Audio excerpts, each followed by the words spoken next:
চলে যাওয়ার আগে তোমাকে কিছু কথা বলতে চাই। হয়তো আমি আর থাকবো না, তবে আমার এই লেখাটা তোমার সামনে পড়লে কথাগুলো শুনে যেও। হয়তো তোমাকে না বলা কিছু কথা তুমি জানতে পারবে। মানুষ বলে দুনিয়াতে নাকি শান্তির জায়গা নয়, কিন্তু আমি বলি তোমাকে পেয়ে, তোমার ভালোবাসা পেয়ে যতটা হাসি খুশি থাকতাম, বিশ্বাস করো, আমাকে দুনিয়ার সবচেয়ে দামি সম্পদ হাসি খুশি এনে দিল, আমি এতটা সুখী হতাম না যতটা হাসি খুশি তুমি আমাকে রেখেছিলে।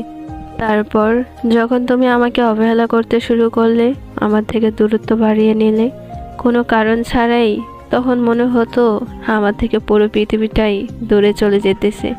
আর তখনই আমি বুঝতে পারলাম প্রিয় মানুষটাকে ছাড়া থাকাটা কতটা কষ্টের হতে পারে। আর সেই কষ্টটাই তুমি আমাকে দিলে। আমাকে তুমি ছেড়ে চলে গেলে, আমাকে তুমি কথা দিয়েও কথা রাখোনি।